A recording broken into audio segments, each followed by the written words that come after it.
Perang Jawa atau yang juga dikenal dengan sebutan Perang Diponegoro adalah perang besar yang berlangsung selama 5 tahun di Tanah Jawa yang melibatkan rakyat pribumi dengan tentara Belanda.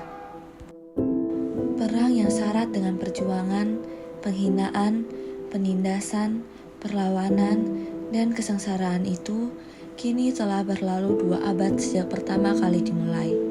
Meski demikian, kisahnya tidak akan dan tidak boleh pudar dari ingatan kita. Ya, sebenarnya Perang Jawa bisa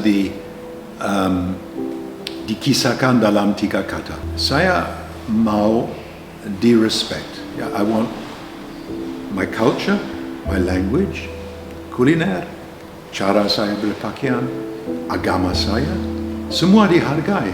Dan kalau ada respect, tidak ada problem. Ya, tapi kalau tidak ada respect, ada problem besar bagi saya. Ya, sebab ya Anda adalah tamu di sini. Di penghujung perang, Pangeran Diponegoro pun mengusahakan perdamaian dengan Belanda. Namun, tentunya dengan beberapa persyaratan, seperti Belanda tidak boleh lagi melakukan eksploitasi dan Pangeran Diponegoro menginginkan kehormatan agamanya. Dia bisa mengelola dan bisa mengawasi cara untuk raja dan petinggi di pedalaman bertindak sebagai wong Islam. Dan itu tidak bisa diterima oleh Belanda. Jadi, this is an ideological war.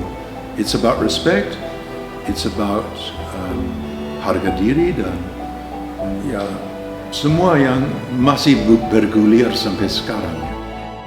Akhirnya, lewat siasat licik yang dilakukan oleh Belanda, Pangeran Diponegoro pun berhasil ditangkap dan diasingkan.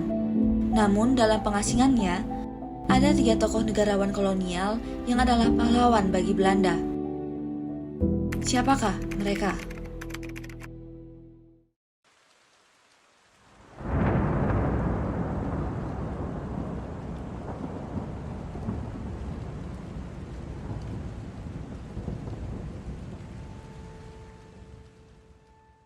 Hubungan dengan Perang Jawa, sebenarnya Peter Marcus cukup senior. Ya. Dia meninggal 1844 di sini di Surabaya. Tapi dia pernah menjadi Radvan India, anggota dari Majlis dari Hindia, Dewan Hindia, dan juga Gubernur Ambon. Dan dia adalah salah satu penasihat yang paling dipercaya oleh Van den Bosch. So Peter Marcus was a very important figure yang dulu dia juga mungkin menjadi Gubernur Jenderal Petahana ya, untuk sementara.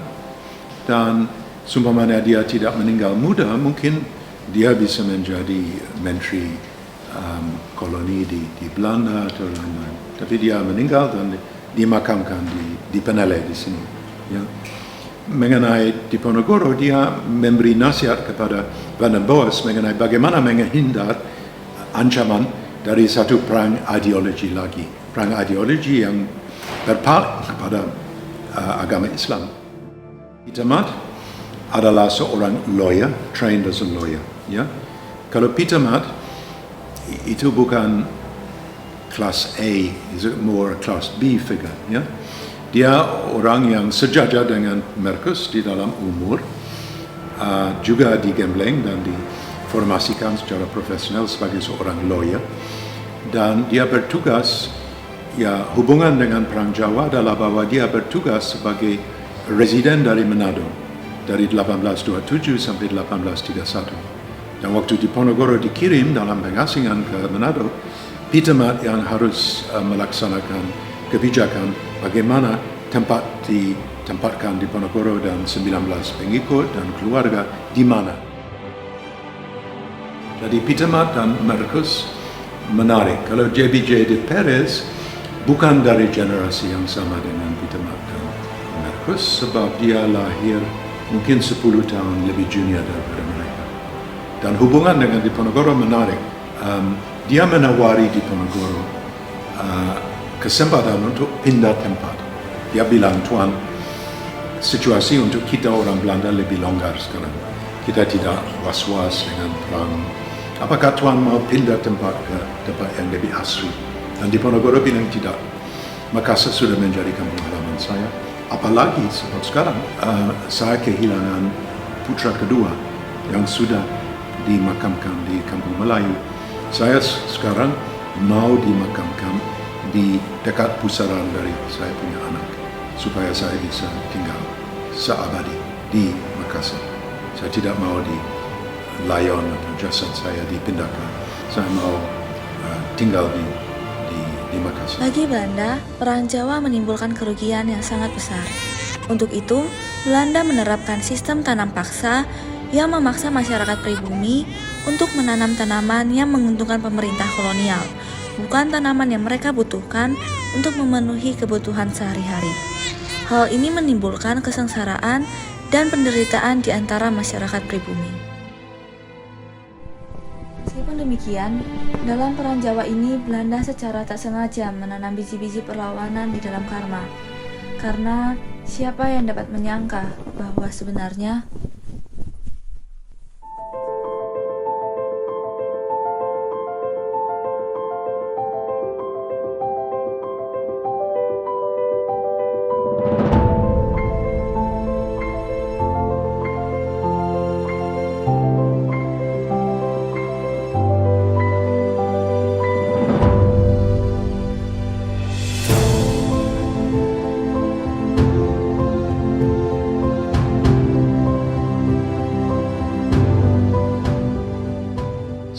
Soekarno juga salah satu pemimpin terkemuka dari abad 20 dalam konteks Indonesia. Ia membebaskan negerinya dari penjajahan Hindia Belanda dan juga melakukan siasat cerdik pada masa Jepang hingga bisa memerdekakan Indonesia. Di Peneleh terdapat 3 makam pejabat kolonial Belanda, negarawan kolonial, yang menahan Diponegoro, terutama di Makassar. Siapa yang menyangka para negarawan kolonial Hindia Belanda ini ketika dikebumikan, tidak lama berselang dari kematiannya akan lahir seorang anak tidak sampai 1 kilometer dari tempat mereka dikebumikan yang bernama Soekarno, yang meruntuhkan semua tatanan kolonial dan membangun sebuah negeri baru bernama Indonesia Raya. Sekilas kebetulan, tetapi saya mau mengutip peribahasa Inggris, expected the unexpected. Jadi berharap sesuatu yang justru di luar dugaan. Apakah ini kebetulan? Kita bisa katakan kebetulan, tetapi tidak banyak orang yang bisa membaca bahwa ini adalah geolokasi antara kolonial dan anti kolonial sekaligus. Soekarno tidak hanya lahir di kawasan ini, tapi dia juga mendapatkan ideologi-ideologi penting ketika di usia SMA. Dia indekos juga di wilayah ini. Jadi dia lahir dan mendapatkan asupan politik praktis itu di wilayah Peneleh. Dalam buku Penyambung Lidah Rakyat, seperti yang dituturkan oleh Soekarno sendiri kepada Cindy Adams, dia mengatakan bahwa dari jalur nenek, dari garis ayah lah yang terlibat dalam Perang Jawa. Soekarno memiliki ayah namanya Raden Sukemi Sosrodihardjo. Ayah dari Raden Sukemi adalah Kartodikromo, dan yang menurunkan Kartodikromo lah seorang perempuan yang terlibat dalam Perang Jawa yang menjadi cikal bakal bagaimana Soekarno mengenal Perang Jawa sebagai kekuatan anti kolonial dalam sejarah keluarganya. Dan anti kolonial itu diajarkan oleh ayah dan ibunya. Ibunya merupakan bangsawan Bali yang dimiskinkan setelah penaklukan Bali. Jadi kedua belah pihak ini menurunkan pada anaknya cerita bagaimana kolonialisme itu menghisap, menindas. Dan itulah awal mula bagaimana Soekarno itu berkenalan dengan anti kolonial bahkan sejak dalam keluarga. Waktu era Jepang, dia datang ke Makassar. Dan ada dalam dokumenternya pihak Jepang. Dia berdoa di depan makam Diponegoro. Itu tidak saja dilakukan oleh Soekarno, tapi para pemimpin bangsa yang ke Sulawesi Selatan pasti akan menyempatkan diri ke makam Diponegoro. Ketika Diponegoro hidup, Hindia Belanda belum menjadi negara yang lebih utuh ketika Soekarno lahir dan kemudian besar. cara keduanya memandang Belanda dan wilayah yang dikuasainya berbeda. Tapi mereka dikuatkan dan dikaitkan dalam satu isu yang sama, kedaulatan.